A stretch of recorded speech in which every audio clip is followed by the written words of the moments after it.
Like I got out there, they showed me a lot of love.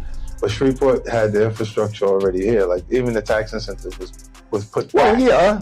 And so a lot of people have been talking about, man, he's here only because they gave him a cheap deal or something like that. The reality is there's more to that deal than that. Way more. They can't see Break that down. I'm spending $20 million this year anyway, in the same building that they're saying was the cheap building. Right. When Tony Yayo pulled up on J Prince, it wasn't a casual chat, it was a bomb. And what came out might just be the grimiest extortion plot hip-hop's ever seen. Word on the street is, J Prince hit 50 Cent with that tired old check-in or else routine. But honey, 50, he's not the one. He didn't flinch, didn't fold. He lit the match and dared the whole empire to burn. That's right, he exposed the entire game. And just like that, what was once a quiet tension blew up into a full-blown war. The silent beef between Houston's Kingpin and G-Unit's battle-hardened general turned nuclear. But to really grasp how deep this feud runs, we gotta rewind.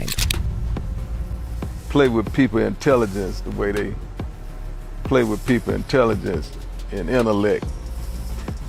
You know, the way they do today. You know, people are telling lies for a living.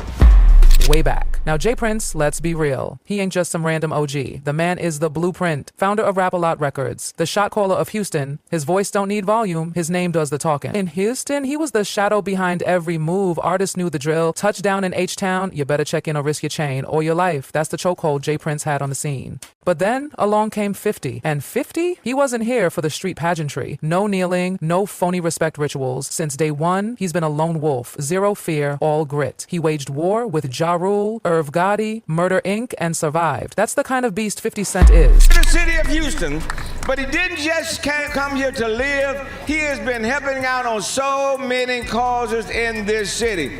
And especially, he has been in our high schools, turning our high school students into entrepreneurs with his G-Unity program. I've seen him firsthand. This city has been elevated because of his presence. And so today, we have the honor of saying to him, he's our 2022 Grand Marshal. Give it up to Curtis 50 Jackson. Now, before I call on him to speak, let me present you first a key to the city of Houston. Anywhere you go, 550 buildings, use the key, the door. From the jump, 50 made it crystal clear he bows to no one. G-Unit, that was a movement, not just a label. No check-ins, no alliances, no handouts, just pure strategic muscle. The man set the tone early, so when whispers hit the streets that 50 might be moving to Houston, it wasn't just relocation, it was a challenge. Because if he pulled up to J Prince's turf without kissing the ring, that's war. And war is exactly what happened. To me, a nigga who pick who he fight with. Right.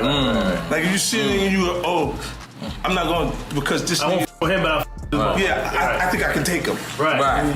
You want to fight? At first, it was icy silence, 50 trolling from his New York throne, J Prince locking down Houston like the godfather of the South. They took shots from a distance, until 50, being 50, casually dropped a bomb on Twitter. I love New York, but I live in Houston now. I'll explain later. Boom! He wasn't bluffing either. 50 had business lined up. New York taxes were draining his cash. Houston was smart. More land, fewer taxes, and a booming hip-hop market. He had plans. Big ones, including expanding his liquor empire and planting G-Unit roots deep in the city. But he didn't check in. And that's where everything went south. J Prince took that like a spit in the face. Rumor is he felt 50 was trying to take over without paying homage. And when J Prince feels disrespected, pressure starts brewing fast. Allegedly, he sent folks to remind 50 of how things work in H-Town. But 50 said nah. He told his squad, we roll with our own muscle. We don't pay to be safe. And just like that, the temperature shot up. Maybe we need to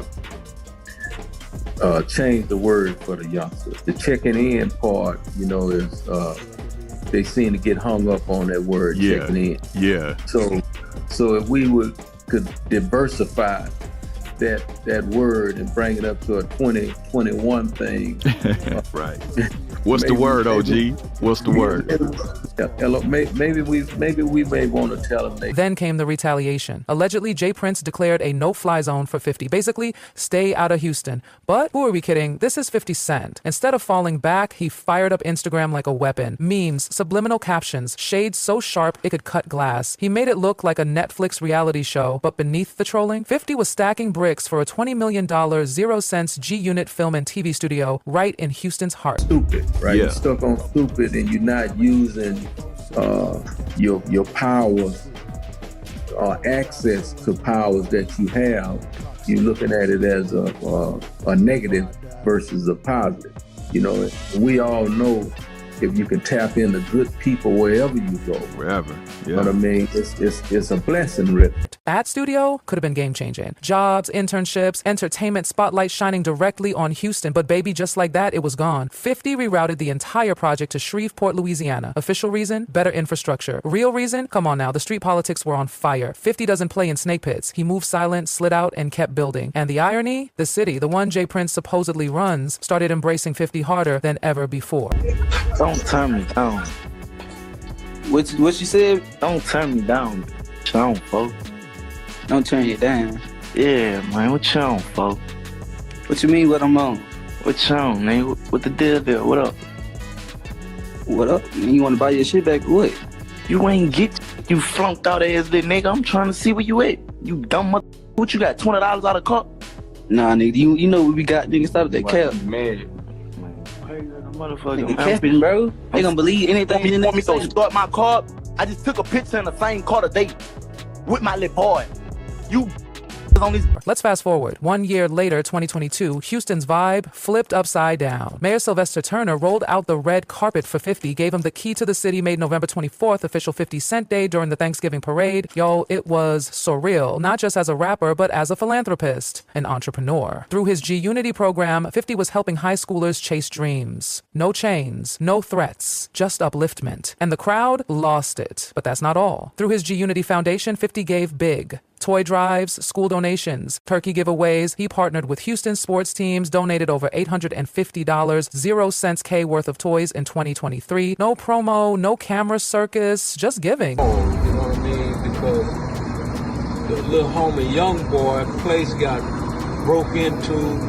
People went in his place, disrespected different things, and I got a call about it. And the little homies that went into this place want to make that right because they understand that, you know what I mean, young boy family is okay with me. And as you can see, homie, to make a long story short, I got your keys to your Rolls Royce, I got your keys to your McLaren, you know, all that shit that they took, and the homie, Shakur, what you got, homie? You got your Rolls Royce umbrellas, you got your keys, got a bunch of. Then in 2024, 50 went even bigger, auctioned 2 giant bottles of his luxury champagne and raised $500,000 for the Houston Children's Charity. That event pulled in $6 million, 0 cents. Meanwhile, Jay Prince, allegedly watching from the shadows like a dethroned king, Tony Yayo, Unit's loudest voice, finally stepped forward on Vlad TV and spilled it all. Why J Unit never played the check-in game. According to Yayo, it's all smoke and mirrors. He said it straight. Check-ins are just slick setups for extortion. You either pay to stay safe or get lined up for a robbery, period. Hey, I don't no friends, I don't no new relationships. All that. Hey, I don't respect none of that shit, man. If you got something for me, man, they got plenty around me you could call. Man, nigga, it's plenty ways you can get in touch with me. Man, don't get on no internet and do nothing publicly. Don't do nothing dealing with no publicity, none of that pussy and shit. And I'm good on the keys, gangster. When you buy shit cash, two keys come with the car anyway.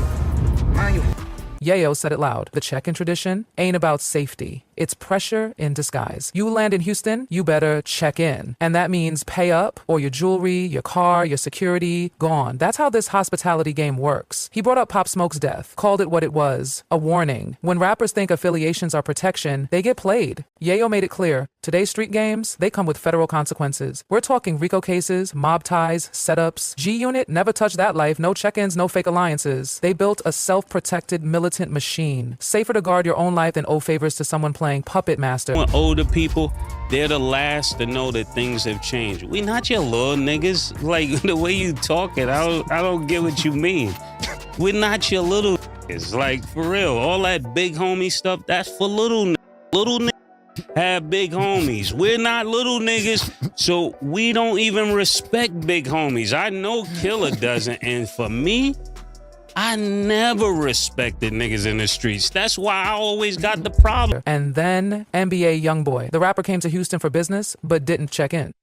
Chaos hit instantly. Chain stolen, cash gone, car keys missing, straight up setup vibes. Then boom, Jay Prince pops up on Instagram playing hero, showing off the recovered items, but instead of handling things quietly, he records it and posts a video. Youngboy was livid, called Jay Prince a 60-year-old clout chaser, said if he really wanted to help, he would have called, not chase likes online. And it didn't stop there. Cameron and Mace dragged Prince too, called him out for clinging to a street era that's long dead. Real OGs build, they said, they don't exploit. If you're still playing Street Boss in your 60s, you didn't make it, you failed.